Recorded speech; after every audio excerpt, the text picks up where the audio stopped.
All right, guys, here we are for another episode of the Twilight Zone. We're on episode 7, season 1, as Netflix has shown us. This is a pretty good episode. This one is one I remember as well from the original, not the original airing, so I wasn't alive, but I remember this one from, like, the TV marathons that would come on New Year's. I would like to think that I watched a lot of the Twilight Zone, but as we watch more and more of these episodes that I have literally no memory of whatsoever, it causes me to pause and wonder if that's the case. So I think, like, if you were to ask me, did I see every episode in my life? I think I have. Yeah. But I've seen a couple so far that I didn't remember at all. I definitely haven't seen. So you've remembered several of like these so far, these first 7, and I've remembered, I want to say 0. Did I forget that I remembered?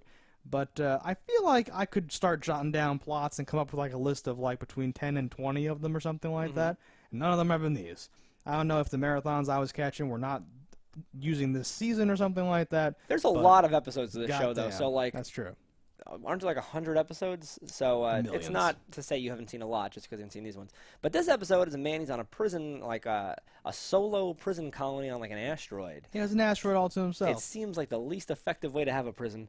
But I guess he can't get off the asteroid. Yes, but you have to fly there to give them resources. Just let them there and die. Yeah, that's the weakest thing. You just have to give them some renewable source of whatever. But otherwise, the episode wouldn't work because they have to deliver something. But seemingly, like, the guard dude is like really compassionate and nice, and he gives him like thousands of dollars worth of equipment, a whole old car, like a 1940s car that he apparently gave it to him in pieces so he can build over the course of time. Yeah. And I'm like, well, that's interesting. But how did you bring that? Like, how much would it cost to travel with a car? It's the Twilight Zone. Everything's free. And now he gives him a robot lady. Robot to give lady. him some companionship. So that's cool. And whether it, as the Twilight Zone is, whether it's his mind and his loneliness that makes him believe this robot is more than just a robot, or if it actually was, because we're in the Twilight Zone, we'll never know. Because it seemed that Tyr, an athlete, a normal person, and he spent 6 months, all happy as a peach. Yeah. So I don't know, because these episodes are also often painfully short.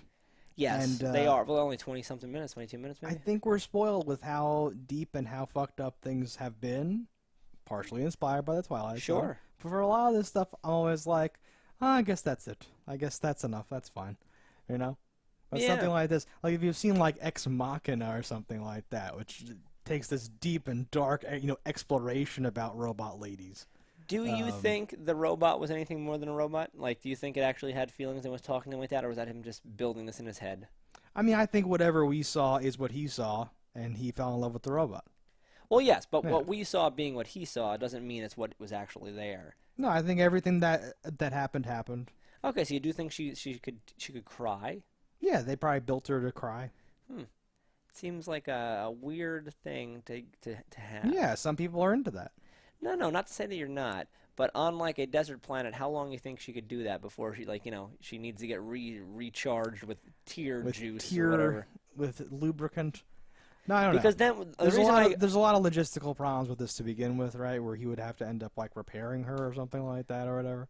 What made me question this whole thing was at that end, they're like, it's just a robot. No, tell them. And she's like, sir. Like, she just repeated herself. Like, she didn't, like, talk at all. After they shot her, yeah. No, before she shot her. He's like, tell her. And they're like, it's just a robot. And they killed her.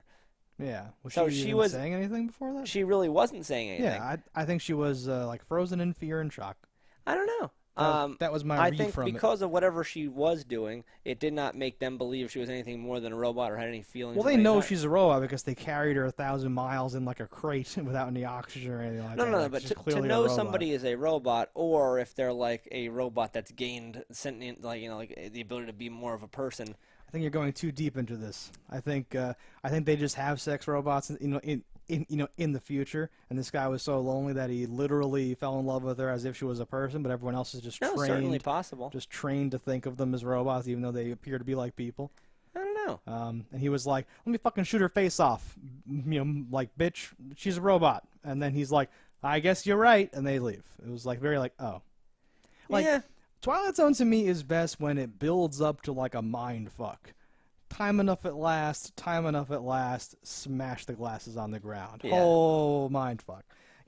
Shit like that. Was to serve man a Twilight Zone or Outer Limits, or what was that? It's a cookbook! slam this, these like space shuttle shut. That's the good stuff. This type of I've stuff. seen that one parodied on The Simpsons more than I've seen it in Twilight Zone. Is it a Twilight Zone? I can't tell you. I think it is. It's black and white. It might be. Regardless, it could have been. And that's the point. Like here, like the mindfuck is she's a robot. We told you she was a robot. We devoted several minutes of this very short episode to proving she was a robot. I never thought she was anything but a robot. No, but like, it seemed like she took on the characteristics that were more than she should have. The ending, like scene, the like build up, the like reveal was her like robotic face, as if that was supposed to make the as if like the audience was supposed to come along on this journey and get attached to her and think maybe she's not a robot that came out of a crate or something like that. I don't know. It didn't like line up for me. I'm like, I'm not mind fucked by this. I still She's wouldn't a have robot. shot her. I would have just left her there. I thought he was gonna like hit her like secret off button or something like that, but he fucking just shoots her and leaves her there. Yeah. I'm like, ugh. My head immediately went. I'm like 15 pounds. I'm like, what is Cut her head off. I was like, what is her head weigh? Is that where all the stuff is? That would have been a mind fuck. Can I cut off your head? Am I just in love with your head? Maybe, because he's obviously fucking that. We can say he's fucking that robot, right? I don't know if he can fuck a robot. I think he's fucking that robot. I believe they heavily imply that he's fucking that robot. I don't know how much they heavily imply anything. There's very little time in these episodes. No, yeah, to to really apply much of anything. But I don't know if that's even the thing. I think it's just like the like, of course he's not going to turn that down. But just to think about not talking to anybody for 6 months at a clip, like, and just being in a dull room with nothing. That didn't even look like it had windows. It was just cutouts in the wall. How hot is that goddamn? And like, it was so weird. Where I'm like, okay, you're in jail. You have a little shed. In that shed, there was like a fan. There was like some bullshit. Where I'm like, where did all that shit come from? They wouldn't give you that. Those are creature comforts. And I'm like, well, I guess this guy gave you a car. He probably gave you a fan. He gave you this. He gave you that. Yeah. He was there for what, 4 years? They said. 4 years out of 30 or 50. 15 days, 6 months, 4 years. Yeah. Oh, what a fucking nightmare. Notes. No, like it's the ultimate solitary confinement. He's not doing well with it, obviously, or whatever the fuck. And I think this was designed to emulate like a fucking movie with James Dean and like what he has in prison or something like that, right? It was this weird sort of, we gotta think of when when this shit was made or whatever. What do you think the food was? They didn't really go over that because he has a little mini fridge, and when he opens it, there are cans of beer in it. So somebody's giving him alcohol, but the flip side of this is when they deliver him his supplies, it's like 3 tiny boxes. I know. For a 6-month stay. Future food. I don't know. But that's what I'm saying. If future food is what exists, there are still cans of beer, and that could just be because the 1950s audience had to know, like okay, that's a beer. Da, da, da, Did it da. say beer on it? I didn't even read it as a can of beer. He said beer, I think. Okay. Give me a beer. Because he opened it, and then when he says I got beer in the fridge. Yeah, he says that at one point. Yeah. No, I like him being like, because it reminded me of Breaking Bad, Walter White, when he gives the dude $10,000 to play poker with him, and he's like, oh fuck, because he's like, we gotta go, yo, and he's like, no, come on, just stay. I made chess or whatever. Yeah. Like, oh, that's so sad. Fuck. Yeah, 15-minute window. Well, you can see, and like he doesn't try very hard, but they're like, oh, if we're in here in 15 minutes, it's gonna take us 22 days, and he's like, oh, all right. I thought he was gonna like work a masterful plan to make them like at least try to make them late. That's a mindfuck thing too. We're like you don't understand. The window closed. We don't have enough. Whatever. We gotta do that. And then something horrible has to happen, right? Like as I watch these episodes, I like project all this modern mindfuckery onto the very plain vanilla 1959 mindfuckery. Yeah. So I'm always in these situations where I'm like, okay, I guess that's enough for an episode. Fuck, like I was saying, It's such a weird thing, though. Like, you think about this logistically. You have a prison. It's on an asteroid that somehow has, like, atmosphere, and it's perfectly They may have had to terraform the asteroid, which makes no sense. That's even more expensive. You don't have an atmosphere without, like, there's no plants on there. I don't understand this at all. I just, said fine for all that shit. So they have a tiny shack that looks like it's the middle of, Bumpkinville is what he lives in. He's all alone, though, for 6 months at a time. So, let's just say he doesn't have the self-control. He eats all his food. He's dead. Let's say he trips and falls. He's dead. He just overheats because it's fucking, somehow it's hot. It's like the desert in this fucker. Desert asteroid. Dead. There's so many things where I'm like, this doesn't seem very practical because, for all intents and purposes, they just want him dead. It would appear. It would appear. It would be a lot cheaper just to kill him. Sure. And they even say something like, oh, the boys back home are going to vote on it. They don't think it's humane to do this to you. Or some crazy thing like that. No, it's a generally crazy premise purely in service of what if a dude falls in love with a robot and she can't come back on the spaceship? And the guys, did you catch the guys that are the food delivery people? The fucking... They're in space 9 months of the year. Yes. Delivering the food to these people. Yeah, I write that down. 8 months out of the year, my kid doesn't even recognize me. Yeah. All that shit. Yeah, So I was like, holy shit. They're essentially in prison, too. They get I paid, know. mind you, but... What offense did they commit? Oh! Crazy.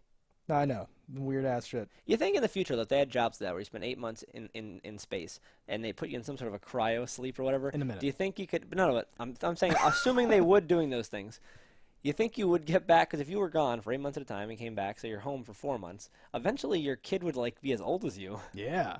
Wouldn't that be weird? It'd be awesome. That could be a Twilight Zone. We'd be buddies. No, but Buddy, pal, friends. No, but that's the kind of stuff. So, like, episodes like this, you know, extrapolated and extruded through, like, the decades that would follow, lead us to the crazy, fucked up things like that, where you're time traveling and you go too long and everyone's dead and all this crazy shit happens. This, to me, was very, like, plain. It was very, like, whatever, fuck, you know? Yeah. I actually, did you watch any of the No! the Forrest Whitaker Twilight Zones? No. The modern, like, the 90s Yeah. something? No, I think it was like 2001, maybe. Oh, wow. 2001, 2004, something like that. I remember hearing, like, oh, there's going to be a new Twilight Zone that comes out. Why would they do that? And then someone was like, that wasn't that good, and I just never thought I about actually liked them a lot. Oh, And they were an hour long, so like, and that's what my main point was. They had twice as much time to really hit you with something good. That was the strength of The Outer Limits, and I haven't watched Black Mirror, but I feel like whatever. And there have been other, like, sci-fi, I actually could be whatever totally shows. wrong. Maybe they weren't an hour. Maybe it was 2 episodes in 1 hour period. Fuck. I don't remember.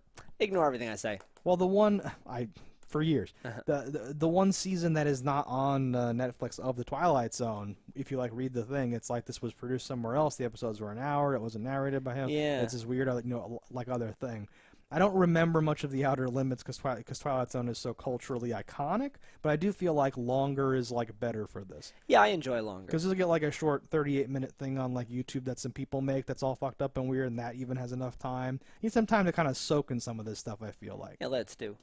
Like, they set up some things. So, the part that I liked, Sure. of all you know, like the most, was that 15-pound thing.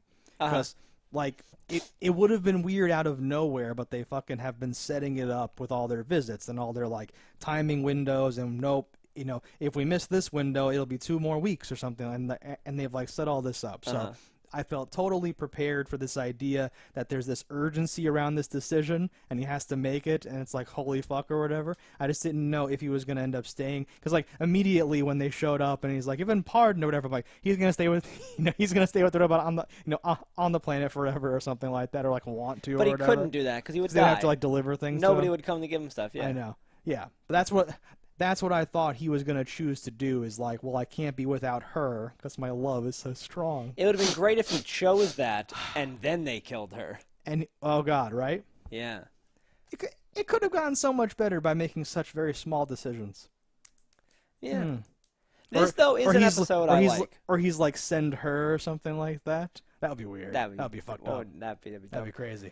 I like episodes Should've because saved they make me think about things. It does Yeah. add that whole thing where there's many layers that are not told. I can unpack them myself and how I think they would work. Yeah. And that's what I like. It's like there's like 3 types of episodes in Twilight Zone. There's ones like this where just there's a lot of room to think. Where I'm like, oh, how would I do that? What would that do? What is this?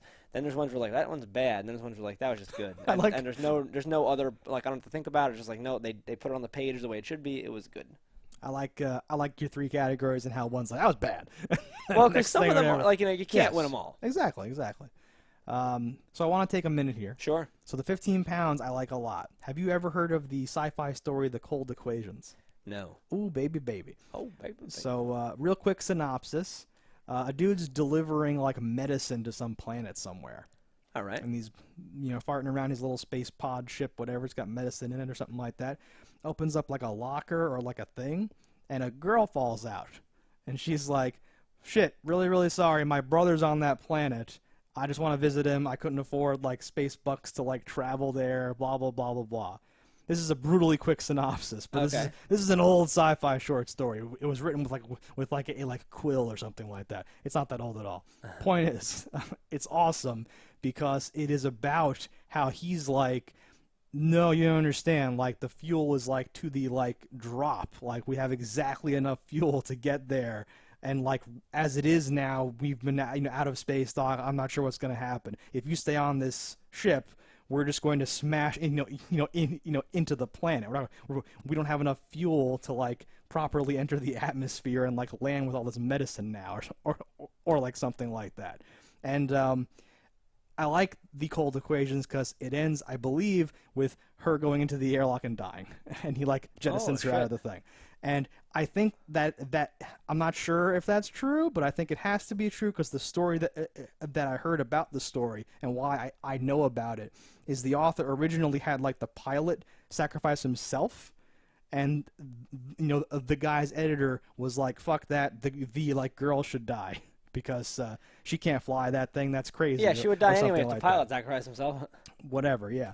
So when I hear, like, there's 15 pounds, we've already stripped the ship, we can't, or something like that, and all those things, like, it, like, triggers memories of that story. I wonder, though, would you already be fucked if you had exactly enough fuel, if the extra weight in takeoff... Yeah.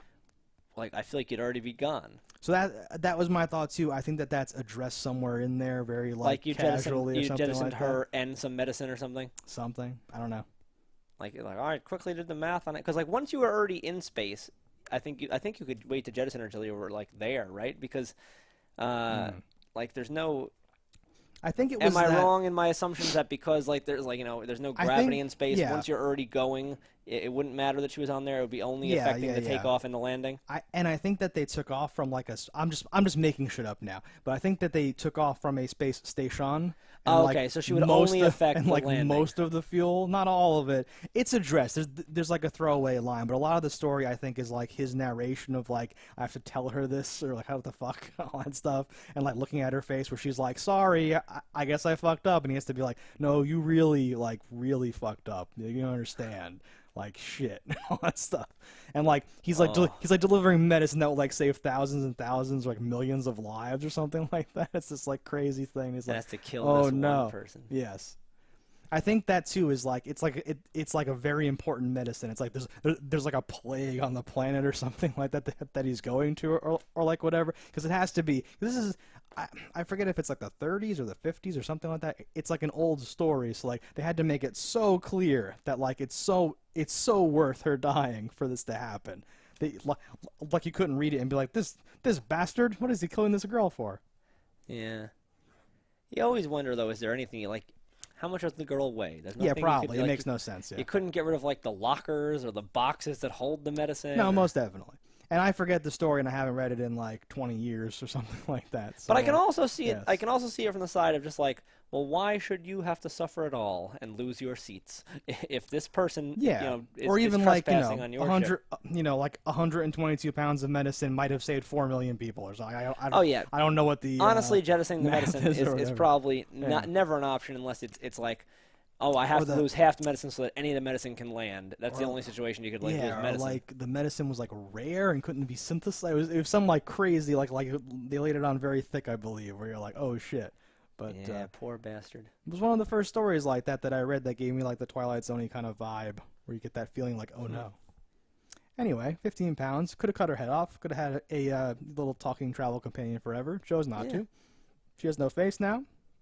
Oh well. And she will rust and be forgotten in the inhospitable sands of this asteroid. It's kind of like life. It's like a metaphor for life. It's a metaphor for life. Where you have no face and you just rust forever. Yeah. All right, guys. So that was episode 7 of The Twilight Zone, as seen on Netflix. We had a good time watching this. Let us know what you think in the comments below. Did you think she was a little more than human? Did you think it was a robot the whole time? Was it just in his head? Whatever. Do you think they should have brought her head back in a suitcase for him? What's in the box? Bowling bag, maybe? Until next time, guys, don't die in a fire. Have this bowling bag. Opens it, and it's like her underneath. Corey. Dude, you took just the butt? It was a great ass. Right? Oh, God. Then, like, that's the reveal. They go all the way back to Earth. It's just her nether region.